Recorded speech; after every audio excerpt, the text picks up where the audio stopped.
Hello and a warm welcome to Q&A.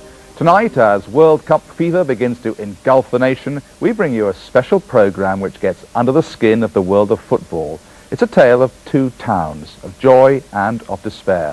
Throughout this season, the people of both Halifax and Doncaster have been gripped by football fever, but for very different reasons, as the two clubs' fortunes have taken opposite directions and they have traded places in football's pecking order. Our story begins in Halifax 5 years ago. Anderson might look to nick this one in, and it's chested down towards Hall. Rowbotham, Anderson, Rowbotham again, it's coming across the Hall, and Derek Hall, a former Halifax Town player, scores the goal that could send his team out of the league.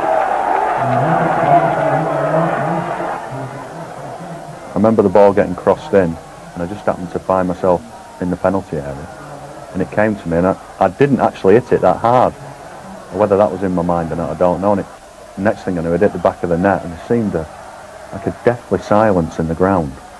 And some of my players came up to congratulate me, and that's when it hit me then. I actually felt drained at that time, that I'd perhaps scored the goal that would send Halifax out of the league.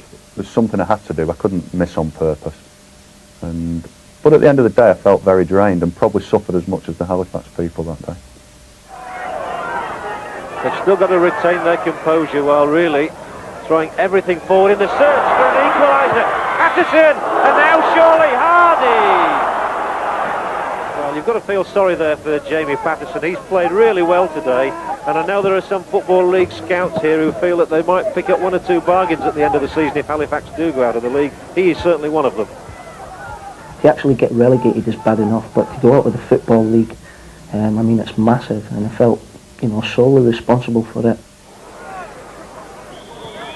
It's all over after 72 years. Halifax Town have lost their place in the Football League. The fans come on, but a goal by a former Halifax player, Derek Hall, has sent Halifax out of the league and maybe out of business altogether.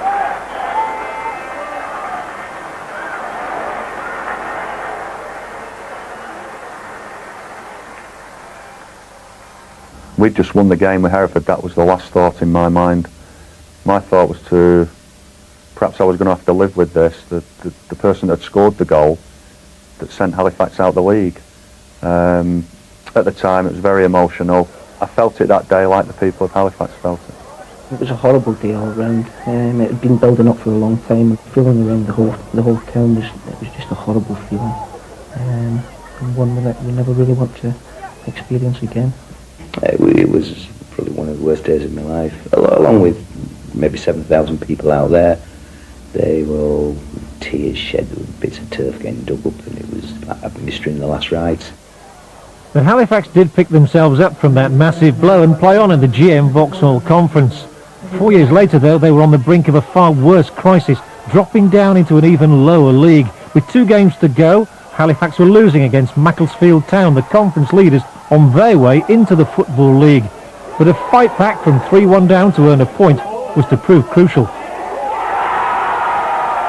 The task to get out of the conference, basically, we totally underestimated the commitment of teams in the conference and the standard of football in the conference. We thought it was just a matter of we'll maintain a professional standards and we'll be up again the following year. Nothing could have been further from the truth. On the very last day of that 1996-97 season, Halifax had to beat Stevenage Borough or face the unthinkable, a drop into the Unibond League. Former boss from the 70s, George Mulhall, had taken over as joint manager to ride the storm. It looked as if they had got a goal and got a draw, we were down. And we eventually scored in the last minute to make it 4-2, which it didn't matter then, we were definitely safe then. And there was a crowd invasion before the referee had blown the final whistle. So I think they thought the game was over. So I think the tears were in my eyes. It had been another amazing fight back. Halifax Town was safe for another year. But the manager took no part in the celebrations. He knew there was work to be done. We weren't playing very good football and we're conceding a lot of goals and obviously losing a lot of games. It was bad. It was really bad. In the Doncaster Rovers dressing room, things were even worse. To becoming a laughing stock, whether you like each other or not, is immaterial. There's plenty of good businesses got together with two people who didn't like each other, but they got their heads together. In the past, Rovers had struggled financially, but they'd always managed to keep their heads above water. The arrival of Ken Richardson as the new chairman in March 1993 was to prove a watershed. His story was literally one of rags to riches. In his hometown of Driffield, the multimillionaire was known as Ragtag Richie. It said he made £1 million on backing horses. The rest of his fortune was based on the manufacture of paper sacks. Some fans wondered whether his arrival at Bellevue was good news. Others believed that better times were around the corner. The majority of the fans were euphoric because for many years Doncaster had been struggling. The taxman had been at them, the batman had been there. They were having poor season after poor season, and we were just lucky to finish mid-table. And along came this saviour in the form of Ken Richardson, who was going to pay off all the debts, bringing a load of players for us, and we were on our way to the first division, if not higher. The previous hierarchy for the past 15 years have totally alienated the club from the ordinary townspeople, supporters and business people, and there's been no communication. Rovers' only asset, apart from the players, was the remaining 66 years of a 99-year lease on its ground at Bellevue. It's obviously a lucrative site, which could fetch its owners, Doncaster Council, millions of pounds if redeveloped. But fans were concerned when this appeared in the national broadsheets. We were rather taken back because Mr. Richardson advertised our land for sale in the Financial Times and indeed in the Telegraph without any kind of prior discussions with the councillors. So we took a rather dim view of that, as you can imagine. So it didn't help relationships between the parties. Links between the chairman and the council deteriorated. In June 1995, the main stand at Bellevue was minutes from being destroyed by fire. The fans were surprised when their chairman was charged with conspiracy to commit arson. He's due to stand trial in January at Sheffield Crown Court. But on the pitch, the news was better. Under manager Sammy Chung, it seemed Rovers did have a side capable of going places. Sammy had done a good job for us. I mean, until about the last 6 or 8 weeks of the previous season, we've been challenging for promotion. But the start of the 96-97 season, we were in the sponsors' lounge before the game. We'd spoken to Sammy Chung before 2 o'clock, and Sammy Chung was at that time the manager of Doncaster Rovers. And about half an hour before kick-off, Ken Richardson came into the sponsors' lounge and announced to us that he'd dismissed Sammy Chung and that we'd got Kerry Dixon as the player manager. We were aghast. We didn't know what was going on, because to fire your manager half an hour or an hour before the new Football League season kicks off, it's a pretty unheard of thing. There's your granddad's football team there. Yeah, where's There's your granddad there. It looks a bit like him. Yeah. Well, it would look a bit like him, darling, wouldn't it? Yeah. My father played for Doncaster Rovers just after the war. He loved the club as much as I do. Doncaster Rovers versus Werder Bremen in 1969. And German World Cup players in that side, and we could beat them in those days. I remember going about 7 years ago with him, and Rovers had a gate of about 2,600, and he turned to me and said, when I played, we used to get more here for the reserve games. And it just shows that over the years that the club has gone backwards. Under Kerry Dixon, Doncaster Rovers struggled. They spent most of his first season flirting with relegation, but eventually managed to pull themselves clear. However, the omens were not looking good last summer. With debts totalling over £1 million, the administrators were called into Bellevue. In the build-up to their new season, Halifax played their neighbours Huddersfield Town and won. The performance left the manager, the team captain and the supporters full of hope. Captain Peter Jackson was to make his mark both on the field and behind the scenes. I thought, I started pre-season there and that there were good team spirit amongst the lads, and I thought it was really important that the club started well, and we played Huddersfield in a pre-season friendly and beat them 2-1 and played really well, and I thought after that result that we had a great chance of being champions that year. I think some of our supporters thought the same, because the betting was 60-61, and after that Huddersfield game the betting went to 51 overnight, so I think a few of the supporters thought the same. I obviously didn't think what was going to happen that's happened, but I thought we'd do a lot better than we did last year. By late September, the optimism appeared justified. League Town were the next visitors, Halifax were unbeaten in the conference, the supporters were coming back, and the money was certainly coming in.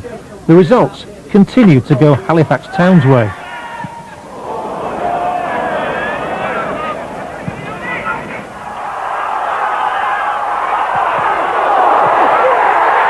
"2-1 on the night, Halifax went to the top of the conference table.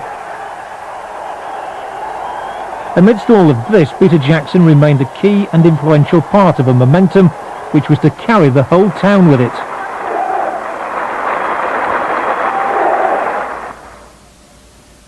I said, as soon as Halifax hit the top of the league, I'm going to put the flag out. We've been a lifelong supporter. It's not happening so often. I thought, right, the flag's going out as soon as we're top of the league.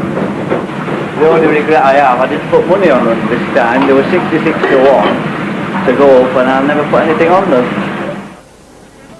Seeing them play Huddersfield in their pre-season friendly, and that got me going, so good then. So I've got a £10 one there for a straight win, and a £5 each way. So if we finish top, I've about £1,100 to come there. But with confidence at a peak, Peter Jackson accepted a better offer to become manager of Huddersfield Town. His departure could have blown apart the Halifax dream. I had it written in the contract with the chairman and George there that if a club came in for me in a coaching or managerial capacity, they'd let me go. So, it could have been after 3 games, but it was after 10 games. Well, I knew that he was a big influence, and he kept the back 4 solid, or the back 3 solid, and I felt we needed somebody with character to continue in that position.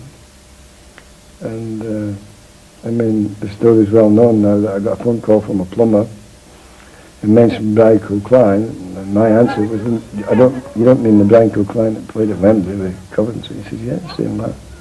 So I got his phone number and rang him up, and he came in and trained with us. It was in 1987 that Brian Kilcline lifted the FA Cup for Coventry. In 1997, Killer came out of retirement to play for Halifax. Well done, lad. With Kilcline, the winning streak continued. It appeared a crisis had been averted. Doncaster Rovers, on the other hand, were heading for a major catastrophe. They conceded 13 goals in their first 2 home games of the season, scoring none in reply. As time went on, we didn't even look like winning a game. We were lucky to get 0 in some games. We were so dire. We spoke to Kerry Dixon, and Kerry was extremely despondent. There was no money to spend.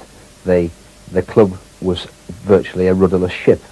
In an attempt to steady that ship, Dixon called upon the services of former Bellevue hero Jim Dobbin, a veteran of close on 400 league games.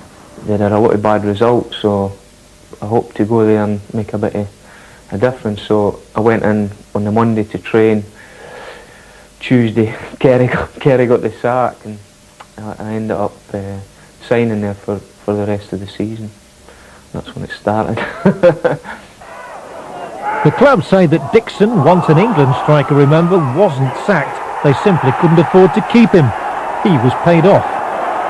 I spoke to reporters in June of last year, and I couldn't come out publicly and say it, and said it'll be a miracle if I fulfil the fixtures. It'd be a double miracle if we finished 91st in the league, because that was the very best we were ever going to hope for. Jim Dobbin's first match was at Macclesfield, where they lost again.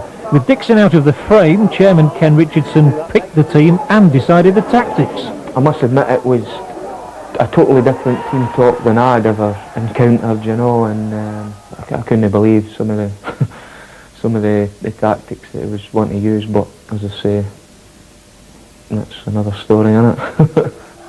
The 3-0 defeat was hard enough to bear, but the sight of Richardson on the bench was too much for one Rovers supporter.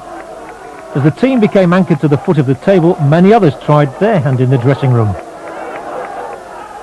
I think everybody but Mickey Mouse has had a go this season, really, and I think he might have done a better job than some of them. We started off with Kerry Dixon, and he was replaced, let me get this right, because we've had that many, it's just a matter of trying to recall who came next. The next one was Colin Richardson, if my memory serves me right, and he seemed to be in and out, and then he left, and for a little while we had Dave Cowling. You've got to be cute with him. If it's coming straight at him and it's a decent flight ball, you've got to come to the side. Dave was the youth team manager there, and he was like myself. He played professional, and he was really good. He was the best coach there. It was going pretty well, and I think his third game he got interference from above, and he said that he wasn't having anything to do with the team then, and that was the beginning of the end, basically. That's it. That's good. Get up. That's a free kick. Cowling stepped down because the club had already decided to appoint Danny Bergara, a Uruguayan-born coach with 25 years' worth of experience, but the fans' patience was wearing extremely thin. Danny's been shouted at. He rang me up on the Monday. He said, Mark, I'm not prepared to be manager of the team and be ridiculed like that. I'll help you out on the coaching, put him off. But I'd already threatened. I said, if we get rid of him, it's pointless me appointing anybody else. I will become manager. It's as simple as that. If you're going to have a different attitude than sometimes you have, where you've missed the offsides, We then had Mark Weaver, who said he would take control of things. And we all know that, of course, when you sell lottery tickets for Stockport County Football Club, it gives you a wealth of Football League experience to take on board the trials and tribulations of managing a Football League club. As a person, I didn't particularly dislike him, but I didn't think he had much idea on football. I was just lucky enough to win my first game in charge. And that must have seemed like winning the lottery for a man with no Football League experience. The win came at the 24th attempt against Chester, but only 864 fans saw it. Rovers had made the worst ever start by a league club. That was great, you know. I mean, even supporters thought we'd won the cup, you know, because we beat Chester, and it was a good achievement, you know. But as I say, it was just all coming too late.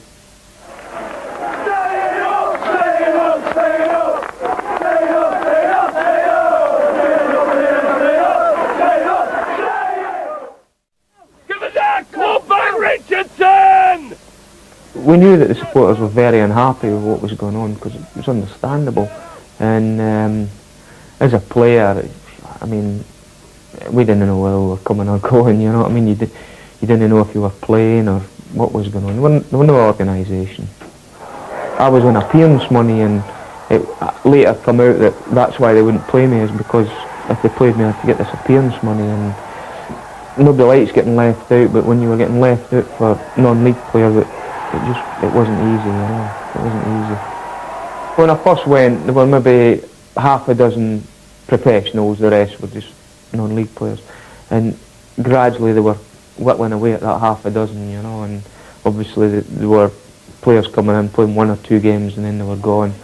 So there were no team spirit in the dressing room.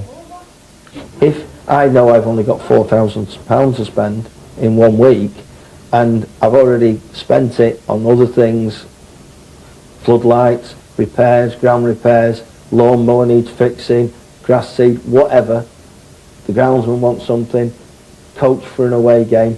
If I've already spent the £4,000, I couldn't afford to go over that budget. That was an impossibility, because at the end of every month I had to go back to the administrators and say, I've got a clean ship, can we go on for another month? Rovers had been rooted to the bottom of the 3rd division since the first month of the season, and were making schoolboy errors. The fans had had enough.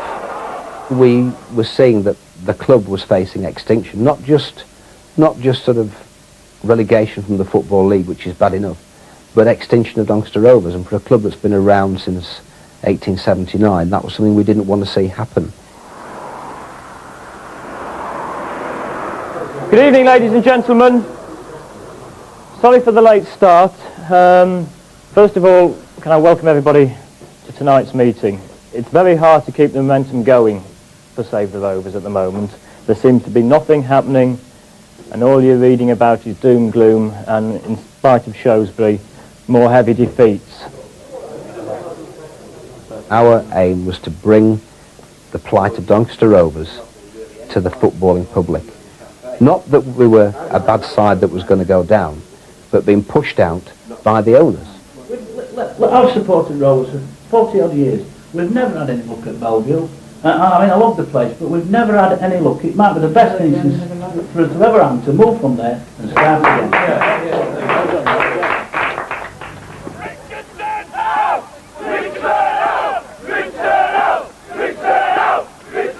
He can hire and fire his players. He can't hire and fire the supporters. And if we pay our money and go into the ground, we're entitled to voice our opinion. And if that is shouting for Richardson and his crew to go, that's fine. But he didn't like that at all.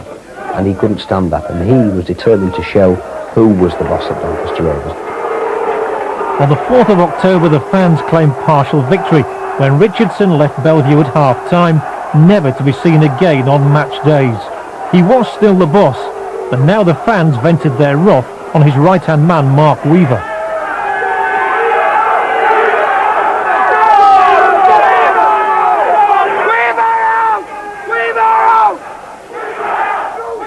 It's upsetting to sit there, and I took it and I stayed there and I went to every game. I honestly felt, and I still feel like I've done nothing wrong. All I did was want to keep Doncaster Rovers in business. I don't believe anybody else could have done any more. Well, that's the lowest ever league crowd. They got 1,100 against Scarborough, but Scarborough brought over 600.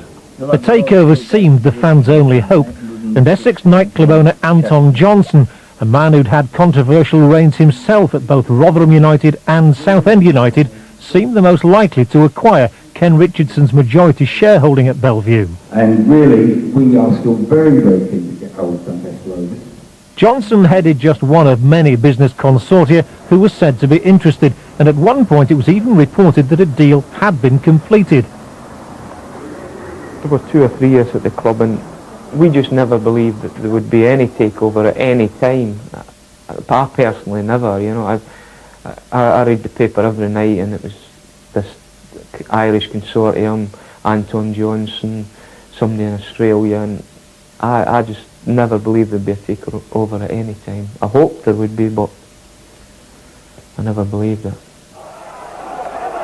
By Christmas, when Rotherham were the visitors, Rovers were 9 points adrift of their nearest rivals, Brighton.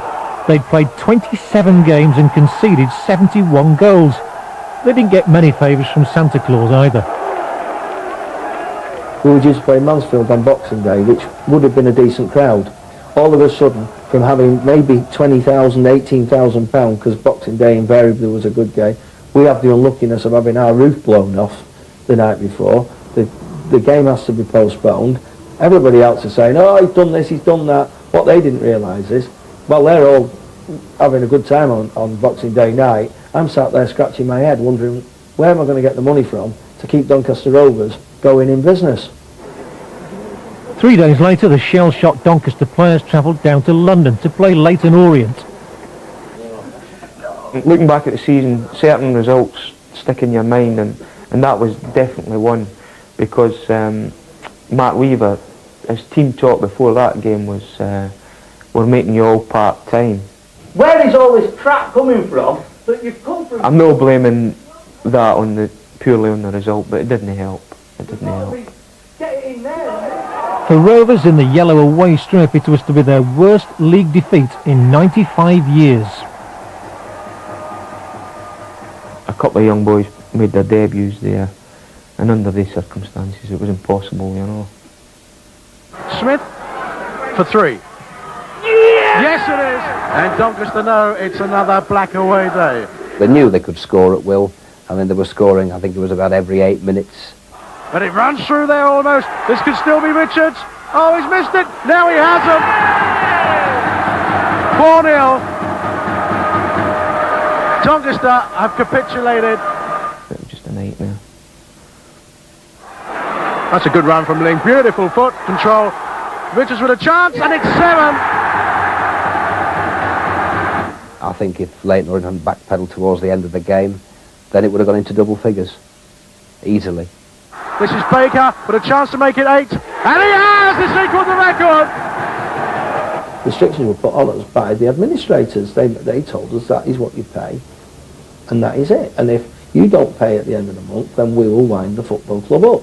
So was it better to lose 8-0 at Leighton Orient and still have a football club in January, or do we spend something we haven't got, still get beat maybe 3 or 4-1, and not have a football club in January? I've heard supporters say they'd rather not have a football club. It's an embarrassment. I don't believe that. Well, I know personally, I just wanted to get out of the place, you know. I just wanted to get back on the bus and home, you know, try and forget about it.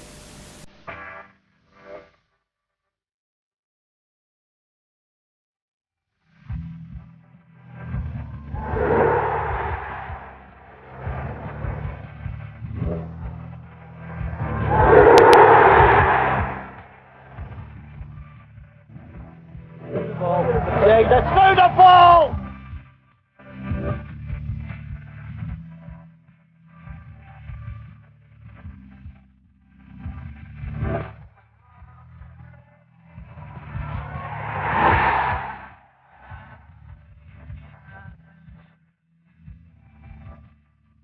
Fucking Milo!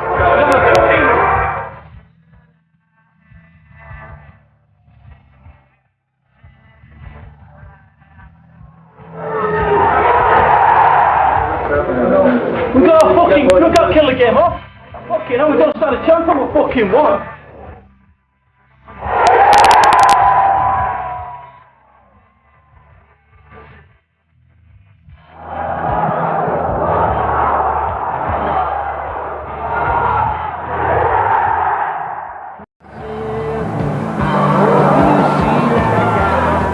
I mean, we went to Cardiff and what went on there, we got beat 7-1, and it was embarrassing, you know what I mean, it was embarrassing.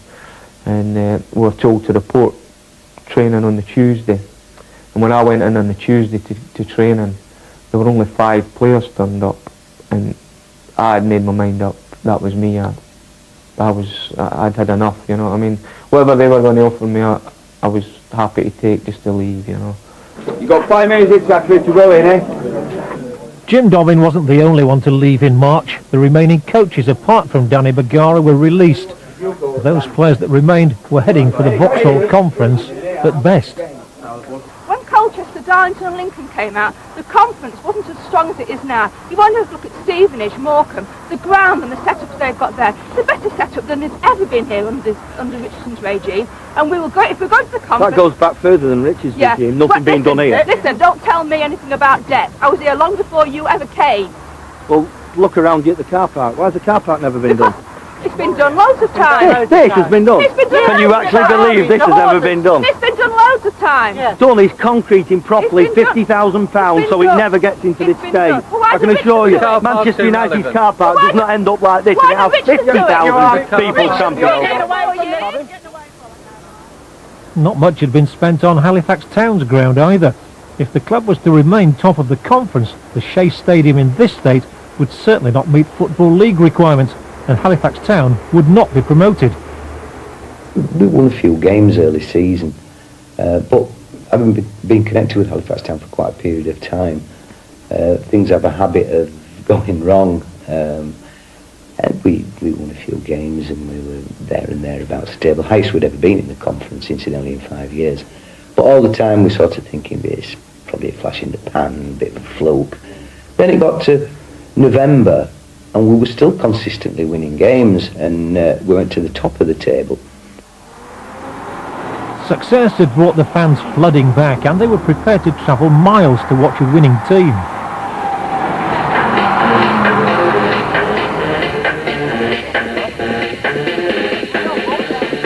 This is the best team, in my opinion, the best footballing team that Halifax Town ever had in my town.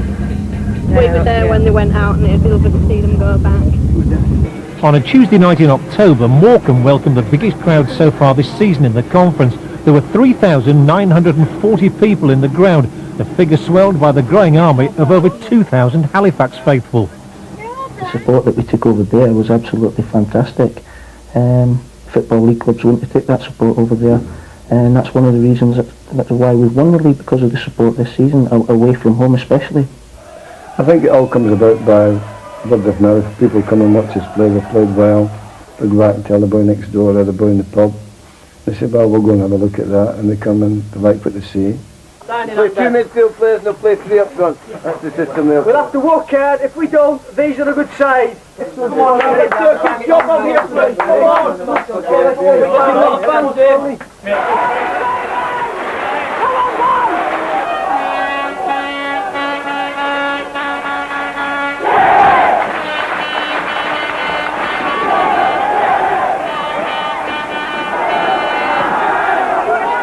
Striker Jeff Horsfield was scoring for fun. His goal that night secured a 1-1 draw for Halifax. They remain top of the table. But if success had attracted the fans, it also meant that the plan to develop the Shay over the coming months had taken on a new urgency. The thing is that we're going to need to move the pitch in a northerly direction fairly quickly. Now, how soon we'll be able to actually play on that surface really is down to yourselves. And we can do a temporary move, put pallets in, so it allows you room at the southern end. The plans were discussed in a porter cabin inside the Shay. In the porter cabin next door, the manager, while conscious of the need for results on the field, watched them slowly taking shape. The ground was derelict. I mean, the running track's not been used for how many years? 20 years, I think. The terracing at the far end going into town was redundant. It was a mess. The ground development that, to be truthful, should have been finished for the beginning of this last season suddenly took on enormous significance. And what if we do finish top and we can't go up because of, as Macclesfield and Kidderminster and Stevenage found out the ground wasn't up to scratch? Where are we going to be? Football League rules dictate that a club coming into the league must have a ground meeting the necessary criteria by the end of March. They're now up against the clock. Get that line out as well. Yeah. Make sure we've got enough room there. The eagerly awaited new south stand of the Shay Stadium hardly warranted the name. It was a nightmare. Every morning you get up, whether you turn the Yorkshire weather forecast on, you turn radio weather forecast on, whatever you do, and try and see if snow was forecast for the next 3 months and what have you. But yeah, let's say we were lucky. And luck on the pitch held out too.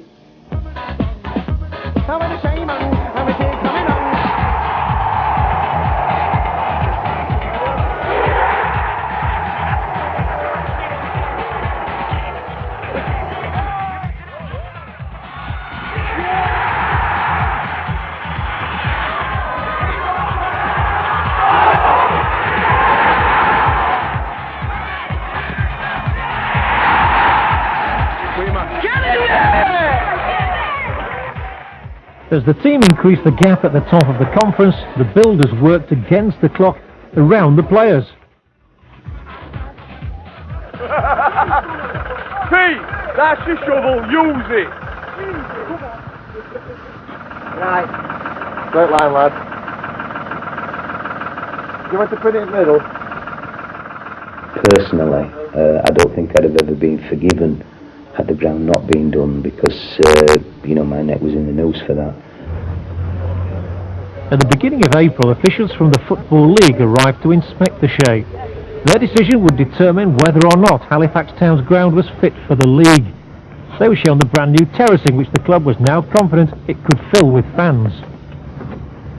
Yeah, it's looking really well, John. It takes me back to the old days where we used to stand up here, especially when there was 35,000 crowds when we played Spurs, just a good run up to there. That's right. Snow on the ground that day as well, wasn't there? Yeah, it was, yes. I was going to say, it would be a nice idea just to see the turnstiles and the exit and everything, because that's part of the capacity.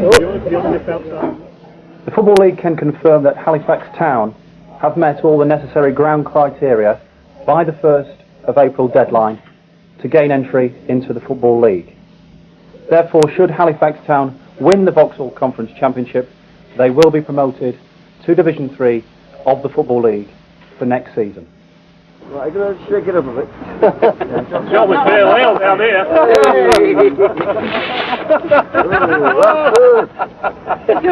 Job, still or return is this? Yeah, look at this. It's looked up as well at Halifax. Have you noticed? It's Moe. It's not as surprised, you know. Cheers. George refused champagne on that day. Was offered a glass, and being in true Caledonian spirit, he refused it because we'd won nothing yet. It was all down to him, and I think the pressure then increased on George to win games. Everybody was drinking champagne, and I thought, no, I don't want to be seen on television drinking champagne before we got promoted. I mean, I am very cautious, me. I've always been that way. But once something's achieved, then you get plenty of smiles, and I'm a very happy man then. But I've been around a long time, and I've been involved in promotion fights and relegation fights too often to get carried away. Ask them to move up, move along, rather than just sitting on the edges and leaving the middle bit open, alright? You ask them to move along so we can get the people in. And the fans were coming in their droves. With 9 games to go, the stewards at Halifax prepared to welcome a record crowd for a conference game at the Shay. A crucial match too against their nearest rivals. The big turning point was Rushden and Diamonds at home, where we'd been beaten 4-0 down there and shown ourselves up. We'd had a player sent off, we'd had several booked, and it was a nightmare at Rushden. We couldn't wait to get out of the ground. And to be faced with playing them, we were in second place at that time at home, and knowing that so much rested on that result, the adrenaline was just so high among everyone concerned with it.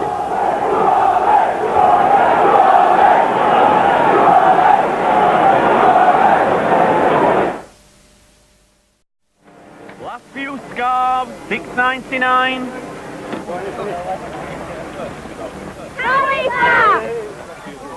We owed Rushden and Diamonds one because we went down there and got beat 4-0. We knew that they weren't 4 goals better than us, so we had a point to prove when they came down to the Shay. Pencil cases, $1.99. Get your blue and white wig, $3.50. They were the sort of contenders to us for the league, and we played very well against them. All of our players were up for that game.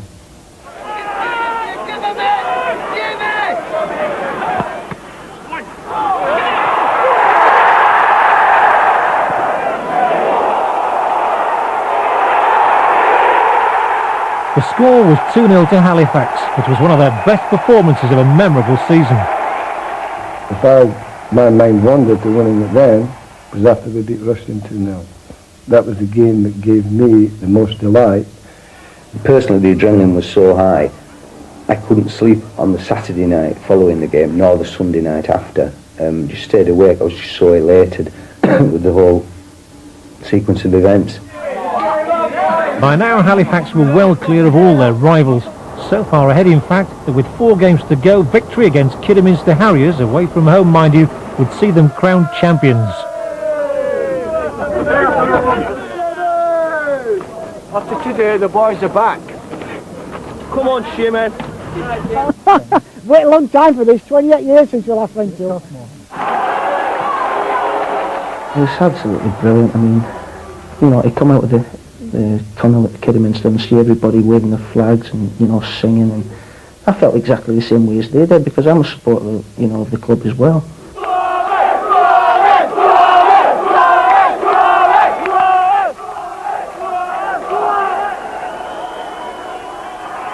In fact, somebody out there likes you, George.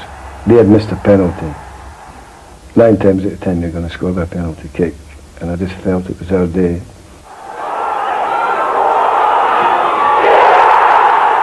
The next goal would seal the championship and fulfil a dream.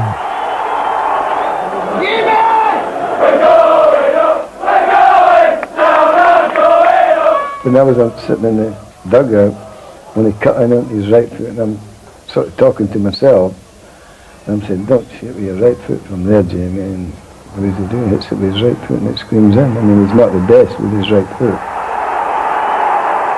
But yeah, I've scored it a few times again in my dreams. When we got relegated, I said that my ambition was to get them back into the Football League, but they actually scored one of the goals that's actually put us back into the league. You couldn't have written the script any better. At the final whistle, every jubilant Halifax supporter wanted to join the party. Champions, we won it! Get that champagne on!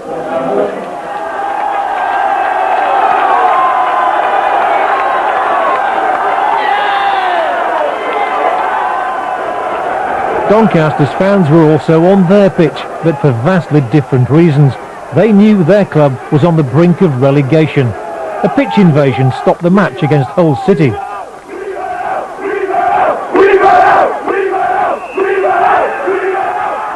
If their nearest rivals Brighton beat Scunthorpe, Rovers would have to win to keep their season alive.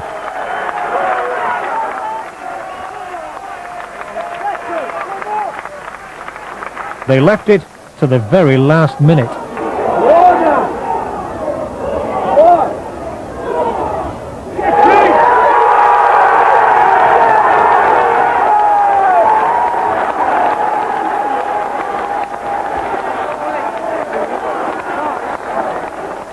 When we won the last game against Hull City, we've forgotten what to do when we scored a goal and we won at the end of the game. It's been so long and so rare. Yeah, it was great. It was great to actually win a game and get 3 points.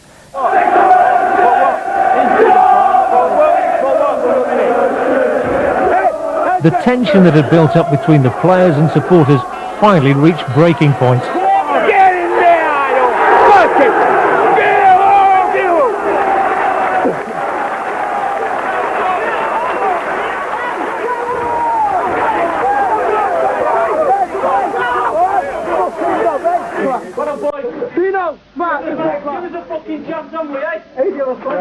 Realistically, we knew we were down. I mean, miracle upon miracles if we'd stayed in the league, but it wasn't going to happen. There was just no way was it going to happen. It just prolonged the agony for another week. It was just going to finish in disaster, and it did. With 5 games to go and only 4 matches won all season, Rovers knew only a win would do, and only then if others lost.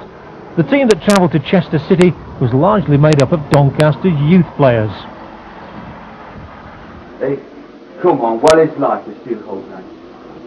Let's fucking make sure that we go as far as we can possibly can, and if possible, make the miracle happen. All the best to you all. Alright, anybody from now and before 2:45 that don't quite fancy it, please let me know. And then I'll put somebody else. Alright. I've never really thought about going down yet. You know, I know it's a possibility, but it hasn't really sunk in that we can go down today. Now that it counts, we go and do it now for 90 minutes. Don't be thinking tomorrow morning in your bed, fucking hell, if I'd have given a bit more, we'd still be in the league. It's no fucking good thinking about it then. It's today, innit? All of us, eh? And we can do it. Hey, we've had it all season against us, we've run up against it. It's pride anyway, innit? Pride more than anything. If we go down, someone else sends us down, not these. Come on. Come on, Eddie. Come on.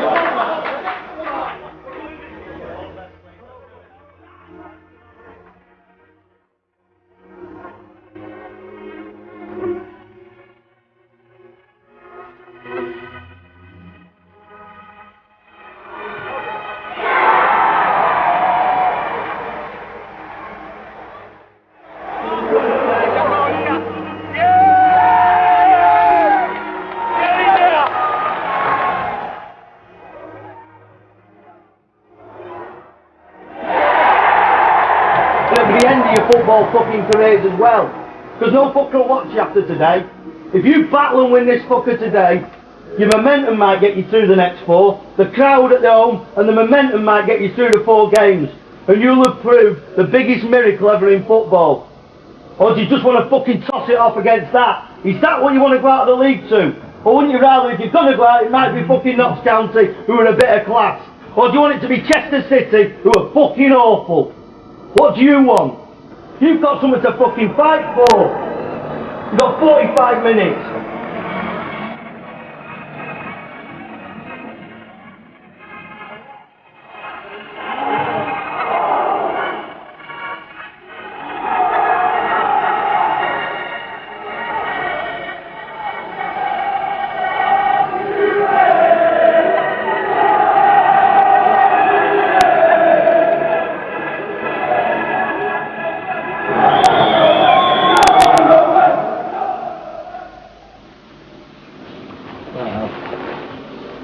Well done, lads. Well played. Holding that with commitment. Playing against the odds all fucking season. Been up against it, boys, and it's not down to you lot. Alright. It was so upsetting, really. It was hard to talk about, and it still is hard to talk about that the Rovers losing the league status. But we could still pick the paper up and look and see Nationwide League Division 3 and see Doncaster Rovers there. So we were still in the league, and it wasn't really until the last game of the season when we played Colchester, which was a very emotive day for all of us, that we finally realised that this was it. This was the last game that we were playing in the Football League.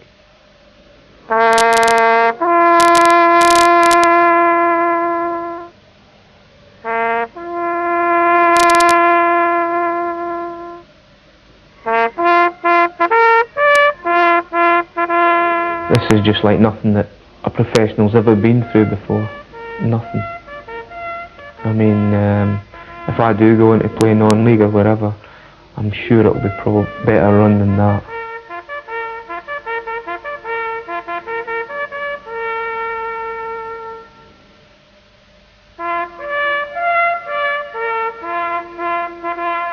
Hopefully one day the fans will realise that I did keep the football club alive, and I might be able to show my face again in Doncaster one day.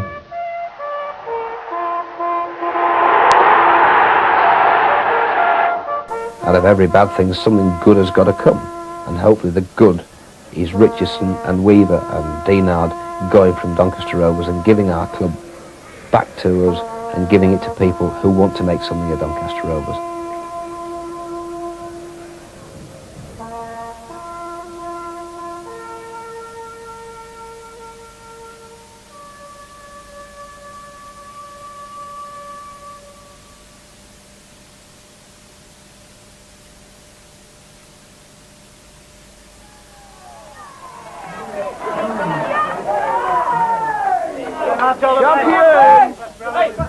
For Halifax Town to be playing football league again means everything to, you know, I mean, another side as well in Yorkshire now that are competing at a football league level, and that's where Halifax belong, and I'm sure that's where they'll stay. It's a great chance for them now to be back in the league. It's important they get investment, they get back in to make it a stronger club than it was last time.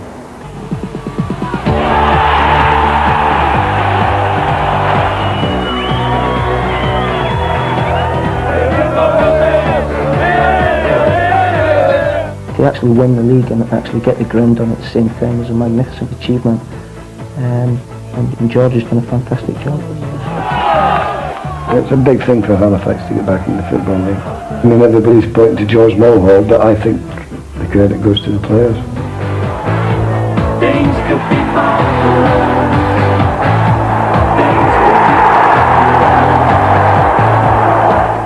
It's just been an unbelievable season. Anyone who said at the beginning of the season Halifax Town are going to be champions come May, who would have believed it? 66-1 at the beginning. Thank you, Shaymen. It's just been fairy tale stuff, but it just shows that anyone can do it. These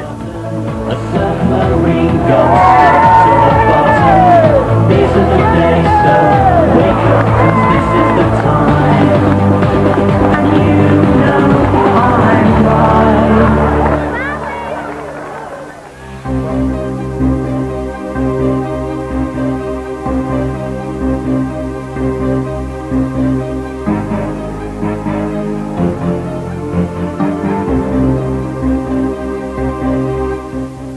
That was the last in the current series of Q&A, but the programme returns in the autumn.